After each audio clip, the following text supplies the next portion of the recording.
কামাখ্যা মন্দিরে আছি। আজকে আমরা পুজো দেবো না, পুজো দেবো অ্যাকচুয়ালি কালকে। আপনি নামলে অটোমেটিক আপনার পা ধুয়েই আপনি ওদিকে যেতে পারবেন। এই হচ্ছে আমাদের ভীমাশঙ্কর মন্দির। এতক্ষণ যেগুলো দেখলেন,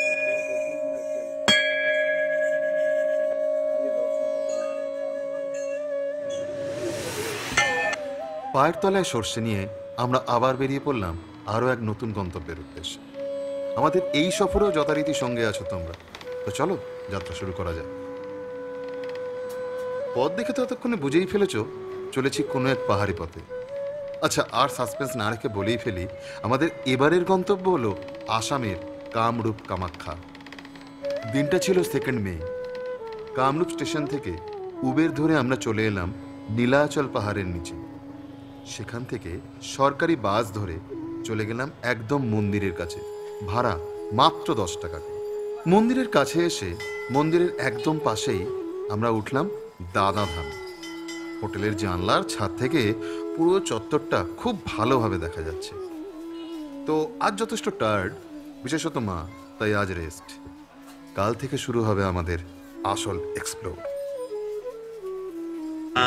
আজকে আমাদের কামাখ্যা দ্বিতীয় দিন। আমরা অ্যাকচুয়ালি কালকে পুজো দেবো। আজকে আমরা যাচ্ছি ভীমাশঙ্করে। এই ভীমাশঙ্কর নিয়ে অনেক বিতর্ক আছে। কেউ বলে মহারাষ্ট্রটা অ্যাকচুয়ালি অরিজিনাল, কেউ বলে এখানকারটা অরিজিনাল। জানি না, যেটাই হোক আমাদের কাছে সেটা ব্যাপার নয়। ভীমাশঙ্কর দেখতে যাচ্ছি, ভীমাশঙ্কর দেখতে যাচ্ছি। আমরা কামাখ্যা মন্দিরের কাছে যেহেতু রয়েছে, ওখান থেকে একটা গাড়ি নিয়েছি। এইসব গাড়ি ভাড়া বা কী করছে এটা আমাদের পরে আমি দিয়ে দিচ্ছি। আপাতত আমরা ভীমাশঙ্করে যাচ্ছি। বেশি দূর নয়, আমাদের কামাখ্যা মন্দির থেকে একটা 10 কিলোমিটারের মতো। তো চলুন দেখি আমরা কি এখন আছে ওখানে। ভীমাশঙ্করের, এখানে ভীমাশঙ্কর, এই রাস্তা আমাদের এখানে পার্কিং হয়।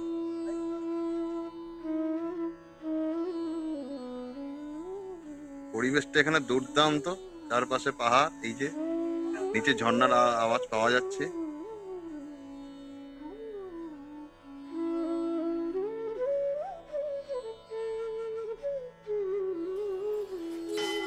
এই ভীমাশঙ্কর বা ভীমেশ্বর শিবধাম দ্বাদশ জ্যোতির্লিঙ্গের শিবধাম বলে আসামে প্রচলিত, যদিও এটি বিতর্কের মতনই রয়ে গেছে।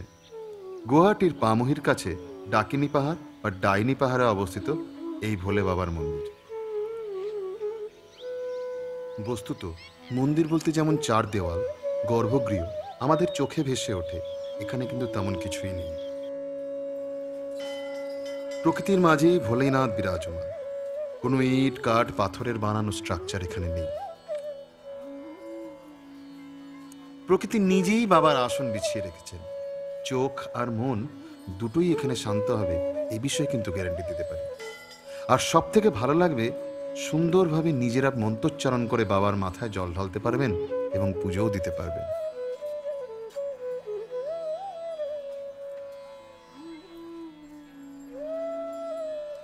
শিবপুরাণে উল্লেখ থাকার মতে লঙ্কেশ্বর রাবণের ভাই কুম্ভকর্ণ পাতালের রাজার পুত্রী কার্কতিকে বিয়ে করতে চান। রাবণ পাতাল যান এবং কুম্ভকর্ণকে রামের বিরুদ্ধে যুদ্ধে আমন্ত্রণ জানান। কিন্তু কুম্ভকর্ণ যতক্ষণ রাবণ তাকে কার্কতির সাথে বিবাহে সম্মতি প্রদান না করেন ততক্ষণ যুদ্ধে যেতে অসম্মত থাকেন। পরে নারদ মুনির উপদেশে রাবণ এই বিবাহে সম্মতি প্রদান করেন। বিয়ের পরে কার্কতিকে ছেড়ে কুম্ভকর্ণ যুদ্ধে রওনা হয়। যুদ্ধে কুম্ভকর্ণর মৃত্যুর পরে কার্কতি কুম্ভকর্ণের পুত্রকে জন্ম দেয়। এই পুত্রই হয় ভীমাসুর। পরে ভীমাসুর ভগবান ব্রহ্মার তপস্যা করে, তার থেকে বর লাভ করেন। বর লাভ করে ভীমাসুর ভগবান বিষ্ণুকে প্রত্যাহ্বান জানায় এবং যুদ্ধে আমন্ত্রণ করে। বিষ্ণু এই প্রত্যাহ্বানের প্রতি সম্মতি জানান এবং ভীমাসুরের সাথে যুদ্ধ করেন। ব্রহ্মার বরের মূল্য রাখতে এই যুদ্ধে বিষ্ণু পরাজয় বরণ করেন। এরপরে ভীমাসুর অহংকারী হয়ে পড়ে, বিভিন্ন রাজাকে বশ এবং বন্দী করা আরম্ভ করেন। ভীমাসুর কামরূপের রাজা প্রিয়ধর্মনকে পরাজিত করে তাকে ও তার পত্নী দক্ষিণা দেবীকে কারারুদ্ধ করে রাখেন। প্রিয়ধর্মন ও তার পত্নী ভীষণ বড় শিবভক্ত ছিলেন। তারা কারাগারেও শিবের আরাধনা করেছিলেন। ভীমাসুর তাদের আরাধনায় ব্যাঘাত ঘটাতে সৈনিক পাঠায়, কিন্তু শিবের ক্রোধে সকলে ভস্ম হয়। তখন ভীমাসুর প্রিয়ধর্মনকে নিধন করতে চায়। ভীমাসুর আরাধনায় মগ্ন প্রিয়ধর্মনকে আক্রমণ করে, কিন্তু তার তরোয়াল গিয়ে প্রিয়ধর্মনের আরাধনা করো শিবলিঙ্গে আঘাত হানে। সাথে সাথেই ভগবান শিবের ভীমাশঙ্কর রূপের আবির্ভাব ঘটে এবং তিনি ভীমাসুরকে বধ করেন। শিবের শরীরের ঘাম থেকে একটি নদীর সৃষ্টি হয়। ভক্তরা বর্তমানে এই ধামে বয়ে যাওয়া ঝোড়াটিকে সেই নদী বলেই বিশ্বাস করেন। এই ঘটনার পরে যে স্থানে রাজা কামরূপেশ্বর শিবের আরাধনা করেছিল সেই স্থানই ভীমাশঙ্কর বা ভীমেশ্বর নামে পরিচিত হয়। এই জায়গাটি গুয়াহাটি শহরের একদম কেন্দ্র থেকে 13 কিলোমিটার দূরে অবস্থিত। ভীমেশ্বর ধামে যেতে গুয়াহাটি 37 নম্বর জাতীয় সড়ক থেকে পামহির পিছনে যেতে হয়। তাই আপনারা স্টেশন মানে গুয়াহাটি বা কামাখ্যার যে কোনো স্টেশন থেকেই যদি অটো বা কোনো গাড়ি বুক করেন, গাড়ির সঙ্গে ভাড়া যদি নির্ধারণ করে নেন, তাহলে এখানে পৌঁছতে কোনো রকম সমস্যা হবে না। আমরা মন্দিরের কাছ থেকেই গাড়ি ভাড়া করেছিলাম এবং সেই গাড়ির ভাড়া নিয়েছিল যাতায়াত নিয়ে টোটাল 700 টাকা আমাদের 4 জনের জন্য।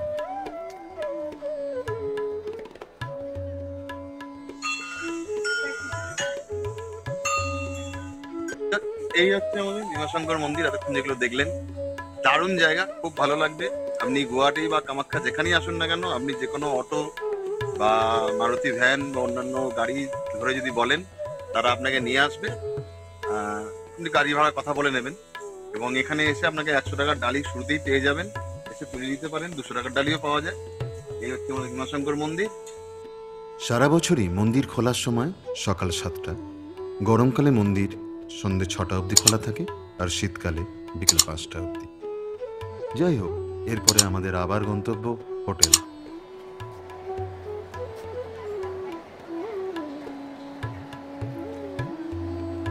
কামরূপ কামাখ্যা 51 সতীপীঠের অন্যতম, দেবী কামাখ্যার প্রধান মন্দির। মন্দিরের ইতিহাস এবং কিংবদন্তি অনুযায়ী এটি নীলাচল পর্বতের উপর অবস্থিত, যেখানে দেবী সতীর যোনি পতিত হয়েছিল বলেই বিশ্বাস করা হয়। ব্রহ্মপুত্র উপত্যকার প্রাচীন রাজ্যের নাম হলো কামরূপ। কামাখ্যা মন্দির 51 সতীপীঠের অন্যতম। ভারতবর্ষে যে কটি সতীপীঠ আছে তার মধ্যে বিশেষভাবে এটিকে পূজা করা হয়। ওই মন্দিরের রাস্তা থেকে সোজা এইদিকে আসবেন, এই মন্দিরের পাশ দিয়ে একদম মন্দিরের মেন গেট থেকে এখান দিয়ে জেনারেল কিউটা যায়। আর এর পাশেই এই পরপর আছে, এখানে দাদা ধাম আছে, তারপরে অন্নপূর্ণা ভবন আছে। এইগুলো থাকতেই পারেন। আমরা দাদা ধামে ছিলাম, বেশ পরিষ্কার টরিষ্কার, যথেষ্ট ভালো। ঘরের ভাড়া মোটামুটি 800 থেকে শুরু করে 2000 টাকার মধ্যে। এসি নন এসি সব রকমেরই রয়েছে। আজকে আমরা পুজো দিতে এসেছি, পেছনে প্রচুর লাইন। মোটামুটি 4:30টার সময় গিয়ে আমরা প্রথম পেয়ে গেছি। এখন আমরা বসে আছি, পেছনে দেখতে পাচ্ছি। এখানে এখন এরকম সিস্টেম, সব পরপর লাইন দিয়ে বসিয়ে রাখা হয়। আর 7টার সময় মন্দির ঘুরে তারপর একটা করেছে। যাই হোক, এখন দেখি কতক্ষণ আমাদের শেষ হয়। শুনে তো 4-5 ঘন্টা সময় লাগে।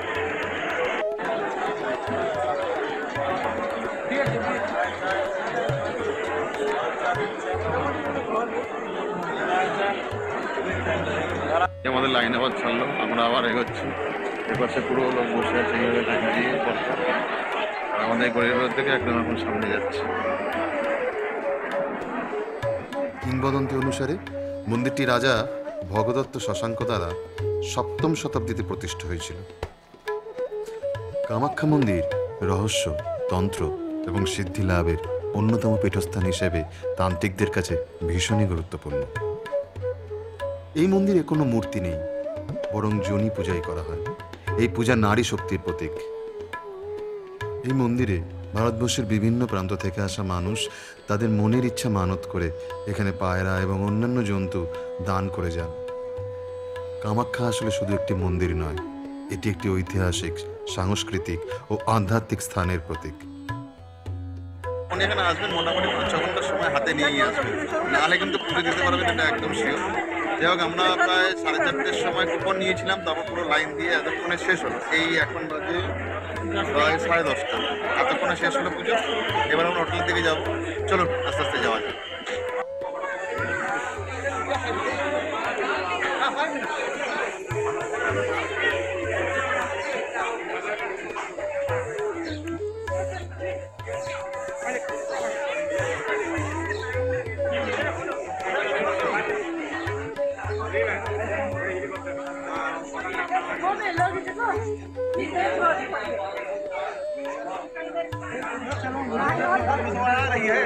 एक हजार एक वाला सेट पकड़ ले, 1.5 वाला सेट पकड़ ले।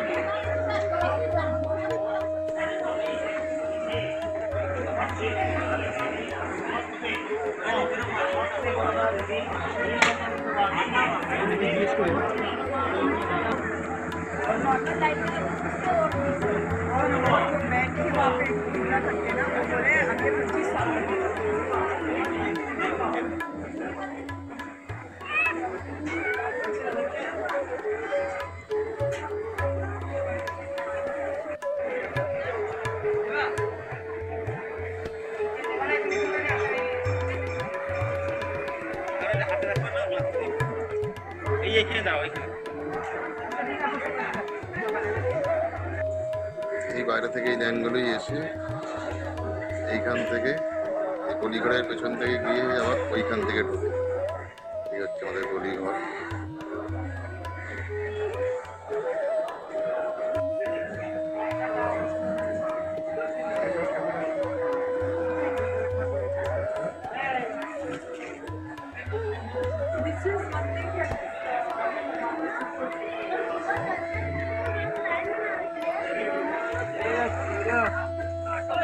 এইখান থেকে আপনারা ঢুকছেন,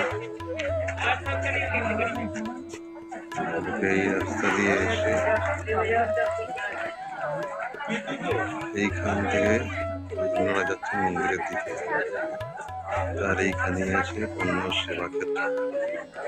প্রতিদিনই মোটামুটি 12টা থেকে 4টে অবধি এখানে ভোগ অন্য খাওয়ানো হয়। কুপন নিতে হবে 12টা থেকে 4টের মধ্যে এসে। খুব ভালো খাবার খেতে পারেন।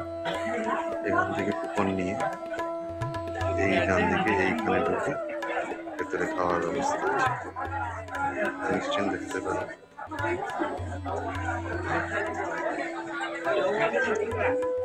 আর মন্দির থেকে আসলে ওখান থেকে এইখানটাতে গ্রাম থেকে হচ্ছে অন্য সেবা।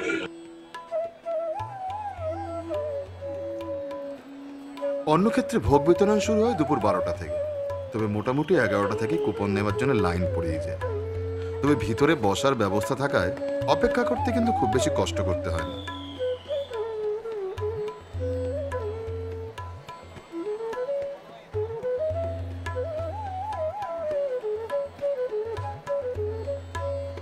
এরপর সময় মতন একদম সিস্টেম মেনে পর পর লাইন ছাড়া হয়। খাবার পরিবেশনের কিন্তু যথেষ্ট ভালো ব্যবস্থা। আপনি কুপন পেয়ে গেলে ঠিক এই গেট দিয়েই সোজা চলে আসতে হবে খাবার পরিবেশনের জায়গায়। আর হ্যাঁ, এই কুপনের কিন্তু কোনো রকমের কোনো টাকা লাগে না।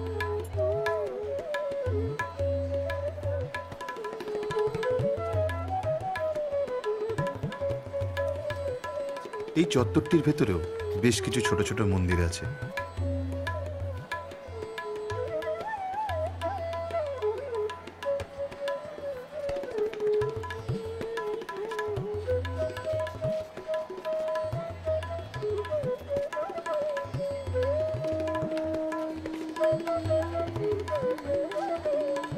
খাবারের মেনুতে থাকে খিচুড়ি, তরকারি, পাঁপড়, পায়েস, সুজি, লুচি এবং মিষ্টি। খাবারের স্বাদ অতুলনীয়।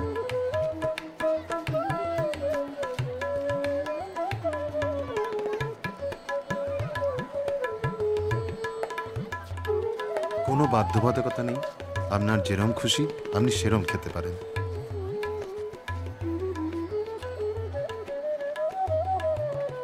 আর হ্যাঁ, এই খাবার এখানে মহিলা এবং শিশুদের জন্য আলাদা বসার বন্দোবস্ত আছে এবং পুরুষদের জন্য আলাদা স্থান নির্ধারিত।